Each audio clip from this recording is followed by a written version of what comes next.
And welcome to FinTech Fun. So now we're going to talk a little bit about how to evaluate P2B platforms. So, obviously there's going to be many ways to do it. These are some of the aspects that we've put together and, we focus on always trying to improve.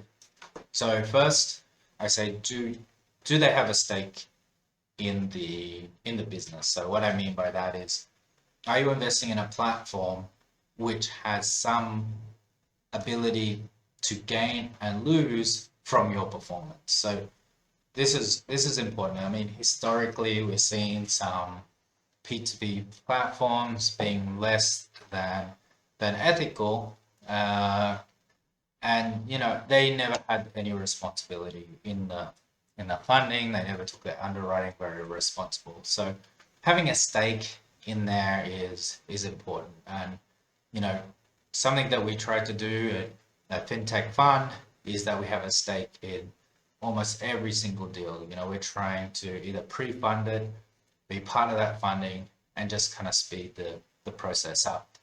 As well as our model, we are not gaining anything. If there's bankruptcy, if there's default payments, we're going to try our best to solve that because we don't gain anything from that. We don't have any benefits from that. So I think that's number one. For me, that's definitely the most important for any platform. Next is underwriting. So read online, have a look around, and I see the common issue again and again is underwriting. How are these businesses being underwritten? Are they really being underwritten? Are they underwriting themselves? So some platforms they've allowed the customer to underwrite themselves. So, oh, please tell me the truth and we'll believe you. That's just irresponsible. In my opinion, that's an irresponsible action. So how is the underwriting done? So you cannot say about how the underwriting's done. If you don't know how the risks are measured, then you have a big hole. So you need to know how the business is risk, getting evaluated and risk assessment. It's something that we pride ourselves here on is having the underwriting transparent, being open to you, open to all the customers. As I said, any platform you look at, make sure that you understand the underwriting. Underwriting is a simple way of evaluating risk and making sure that that risk is reflected. Next is the payout. What is the frequency? So this really depends on what is your goal. So something you may have payouts, like if it's a loan platform, your payouts may be 10 years, 5 years. If it's a funding platform, like ours, where you're focusing on invoice financing, lines of credit, then our payouts are going to be short term, so a maximum of 9 months, and then the frequency of the payment will be, weekly or monthly. So it really depends on the deal. And, this is giving you liquidity. So, us personally, we modeled it in a way where we're focusing on liquidity, where you can bring in your money, you put your money in however you want, and then as you need your funds, if you want to disperse your funds across different investments, or if you just want to cash out, or if you want to live off those profits, then we're always allowing liquidity. So 9 months being paid out every month just creates a system which is highly liquid. And, you need to look into that. So when you're putting your funds into these platforms, are you able to get your cash back if you need it? How often are you going to get that cash back? How often are you going to get your principal back so you can reinvest it? So this is a very big deal. If you're just going to get interest and no principal back in multiple years, then you haven't been able to reinvest that principal. So I think it's a very, very important thing to consider, and using that principal to compound is also very critical. So whether it's a year or a month or whatever, it's got to fit your risk portfolio, and it's got to fit your liquidity needs. What are your liquidity needs? Do you believe in it? I think this is super important. So, you've been very transparent. Why we have this platform, what we're doing with this platform, how we operate, how we underwrite, and how we're aiming to help businesses. So this is our belief system. And Hopefully you believe in that too. But if you don't come to us, choose your platform based on how and what you believe in. So that's super important. Just go with what you believe, and make sure that there's that alignment between your investment and ethics fit together. The minimum amount also, as any investor goes, the rule is never invest more than you can lose. No one has a crystal ball. We try to assess risk, we try to evaluate markets the best we can, and we try to be transparent about that. So always invest what you can afford to lose. So here, at the moment, the minimum invest amount is $10. So you can distribute all your funds across multiple options. This is just mitigating risk. So it's allowing you to lower your risk by creating the law of averages. So the more you diversify, the lower the risk you have, and the more average your return's going to be.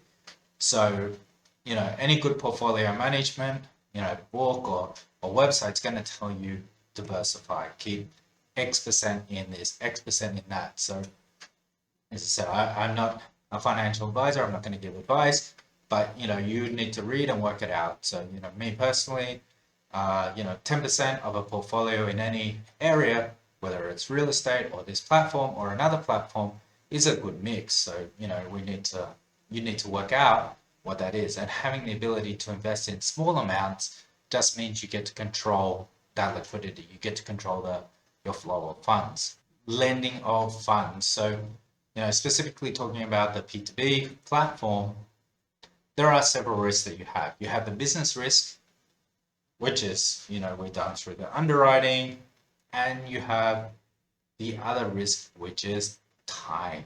Time is your other risk. So in essence, the longer the time period, the more risk you're taking. So it's all about finding that right mix that you're happy with.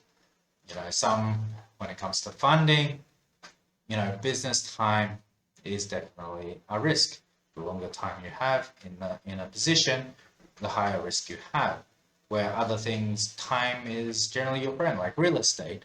You're building a house, you put some money in, then that money is not going to have value until you have renters, until you sell the property, whatever. So having that right mix is important. And also that kind of comes back to risk, and it also comes back to your personal liquidity. What is your need for liquidity? What is your needs to get returns back? And the last is auto invest.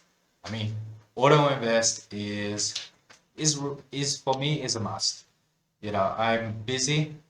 I don't have much time. I'm not going to sit there and read every investment portfolio or everything about a business funding or a business loan or something. I don't have time to do that. So auto invest for me allows the ability to set up a risk portfolio that I'm happy with. So, I want 5% of my money to go to low risk, 5% to go to medium. That's a bad example, and then the rest to high risk. Obviously, it'd probably be the other way around. So it's about managing your funds, setting up those portfolios that you want, the risk portfolio that you want, and allowing it to reinvest. And once again here, it's also an element of time. So I'm having funding, I'm getting paid back monthly, I'm getting back principal and interest in many scenarios, then I want that principal working for me as soon as I have it again. I don't want that sitting idle, I want that working. So having an auto invest allows you to churn that money all the time, allows you to reuse that principal over and over and over again, and obviously reuse your interest over and over and over again. So these are just some of the aspects that I believe are very, very important, and assess it, assess our platform, compare it with other platforms. It's fine. Just make sure that whatever you feel comfortable with, having these elements meet your needs, and that's the most important aspect. So thank you for your time, and hopefully that information is helpful, and see you in the next video.